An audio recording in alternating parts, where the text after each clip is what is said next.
Yes. Et gars, j'espère que vous allez bien aujourd'hui. Je voulais faire ce live parce que je voulais compléter un post que j'ai fait. Ça va sûrement vous aider parce qu'en expliquant ma façon de penser, vous allez peut-être comprendre où est-ce que je vais en venir. Donc déjà, on va commencer par le traditionnel. D'où est-ce que tu es? Si tu es live, hashtag live plus là où tu habites. Si tu es replay, hashtag replay plus là où tu habites. Je pense que là, on est sur 11h55 Europe, donc on va se retrouver avec pas mal d'Européens. Et les matinaux de la côte est de Eastern Time. Donc, je vous salue, bon matin à tout le monde et bien bon midi pour les autres. Je vais compléter. Donc, il faut que je me rappelle quand même que ce que j'ai dit. Il y a des choses qui ont peut-être fait sortir. Mais qu'est-ce qu'il raconte, ce gars-là? Pourquoi il dit ça? On m'a appris le contraire. Au final, il y a des apprentissages qui viennent de moi, il y a des apprentissages qui viennent d'autres personnes, et je ne veux en aucun cas influencer ce que tu as appris ailleurs. Maintenant, la question que je veux te poser, c'est ce que tu as appris ailleurs, venant de personnes qui sont des professionnels de l'enseignement et de ce qu'ils font. Est-ce que les personnes qui t'ont enseigné ça ont les résultats que toi tu veux? Si les personnes ont les résultats que toi tu veux, et s'ils ont mené des personnes à avoir le résultat que toi tu veux, fine. Reste sur ce qu'on t'apprend. Maintenant, moi, je pars d'un principe, c'est qu'aujourd'hui, les seules personnes que je dois écouter sont les personnes qui ont les résultats que je veux et qui ont amené des personnes à ces résultats-là. Et je ne parle pas de 2000 euros par mois. Donc, je vais reprendre quelque chose parce que je suis dessus là. Pourquoi tu perds des clauses? Parce que savoir closer, c'est bien, mais pourquoi tu perds des clauses? Si tu ne sais pas pourquoi tu perds des clauses, eh bien, tu vas prendre des appels. Tu vas continuer à prendre des appels, etc. Mais tu ne sais pas ce que tu fais de mal.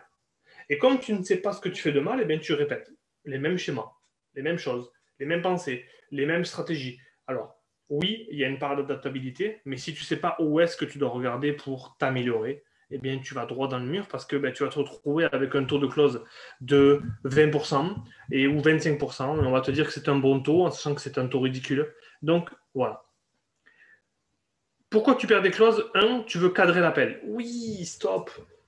Cadrer l'appel aujourd'hui, ça veut dire quoi? Ça veut dire, oui, alors aujourd'hui, on va avoir cet appel et à la fin, je veux que tu prennes une décision, que ce soit oui ou que ce soit non.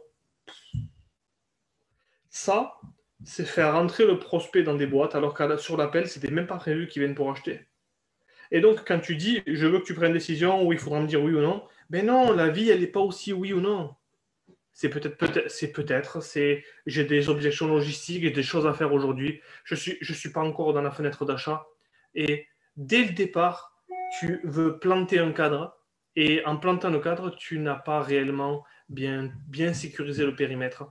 Et tu penses que ça te donne de l'autorité nécessaire. Alors qu'en fait, ça crée déjà de la résistance avec une personne qui se dit, mais pourquoi je dois prendre une décision? Je suis là pourquoi en fait?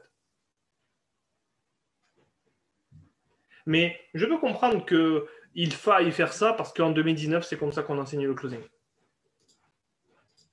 Point numéro 2, et celui-là, je pense qu'il vous a fait bondir. Non, c'est pas celui-là. Tu laisses le prospect partir dans toutes les directions dont ton appel dure plus d'une heure et tu ne sais pas comment l'interrompre. Ouais, parce qu'en fait, on te dit qu'aujourd'hui, il faut pratiquer l'écoute active. Il faut écouter le prospect. Oui, il faut l'écouter. Et les gens, si tu les écoutes, bim, bam, bim, ça part là-bas, ça part là-bas. Et tu te retrouves avec une discussion super longue. Alors oui, je sais ce que tu vas dire. Oui, j'ai une super connexion, on a super bien échangé, mais tu n'as pas closé. Ça va m'amener au point d'après ça. Tu as super bien connecté, tu as une super discussion, tout s'est très bien passé, mais tu ne closes pas.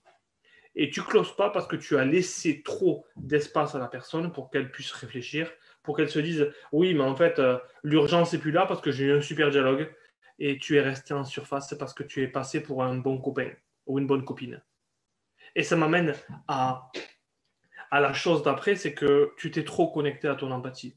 L'empathie, c'est bien, c'est une belle qualité. Mais le danger, c'est de croire parce qu'on est empathique qu'on va être un bon closer. Aujourd'hui, la seule chose qui fera de toi un bon closer, c'est combien de fois tu as closé et combien d'argent tu as collecté. À ce compte-là, sois un ami simplement qui parle avec les gens et fais-toi payer pour parler avec les gens. Aujourd'hui, j'avais quelqu'un dans mon équipe qui était comme ça, il avait des super belles discussions, sauf qu'il ne convertissait pas.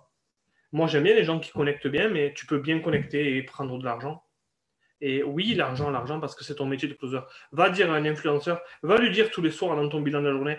Alors, j'ai eu un super appel avec Martine. Ça s'est très bien passé. Quel bel échange. J'ai un suivi pour mardi prochain. Fais ça pendant des mois. On verra si tu vas rester. Voilà. Et donc l'empathie, c'est bien, mais par contre, il faut de la férocité. J'aime ce mot, férocité, parce qu'il veut dire pas mal de choses. Tu as besoin de férocité dans ton approche. Et c'est là où, par contre, où peut-être pour toi, le bas blesse, c'est que tu connectes super bien, mais par contre, au moment de verrouiller, eh bien, tu n'es plus ancré. Parce que ton empathie, tu as trop été empathique.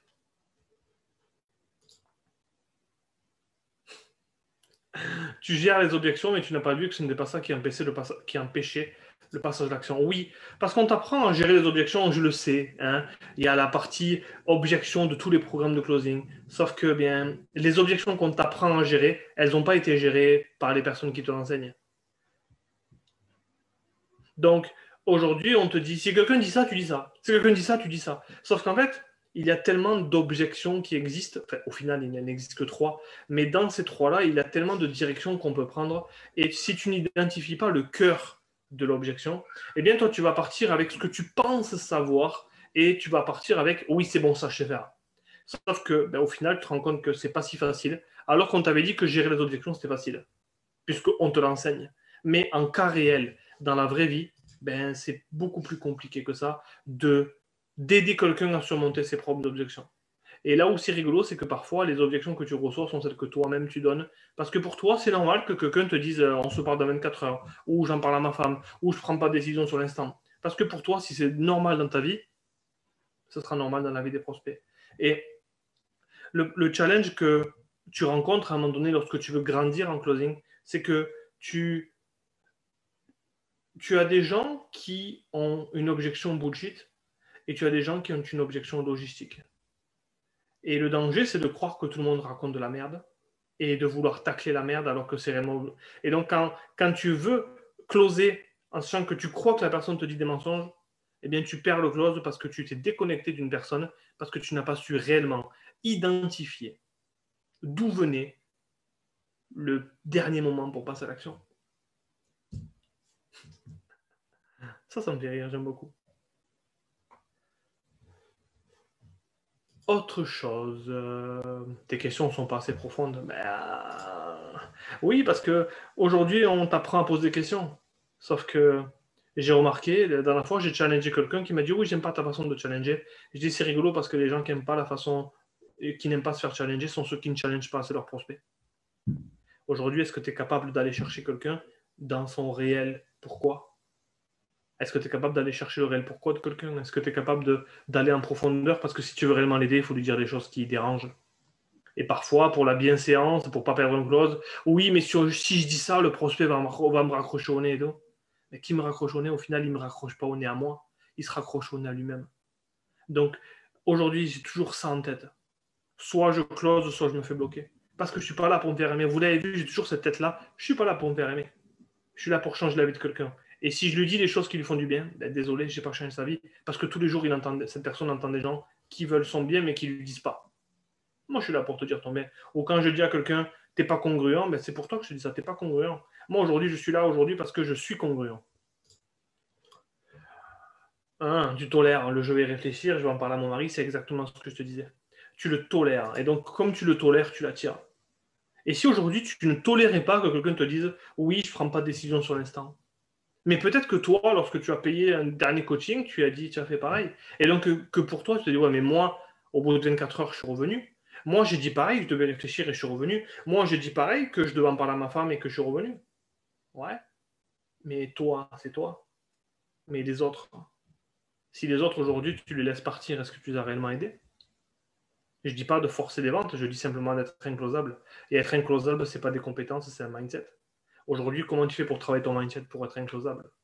Je serais vraiment curieux de savoir comment tu fais aujourd'hui pour travailler ton mindset pour être inclosable. Parce que il y a une différence entre être un closer et être un closé, et je le répète encore une fois. Si tu es en dessous de 50% de close, tu es un closé. Donc ne marque pas closer sur ton profil quand tu es sous les 50%. Dédicace. Voilà. Je pense que j'ai fait le tour et que j'ai bien expliqué le live. Oui, j'ai bien expliqué le post que j'avais fait. S'il y a des questions, eh bien, je serais ravi d'y répondre. S'il n'y a pas de questions, tant mieux. J'espère que ça t'a beaucoup aidé. Enfin, ou que ça t'a apporté 1% supplémentaire dans ta croissance parce que 1% par jour, dans 100 jours, tu as augmenté 200%. Non? Voilà. Je vous souhaite une très agréable journée. On se dit à très vite. C'est jeudi, ce soir il y a mon coaching net. Je me languis de voir mes clients. Passez une très belle journée. Bye bye.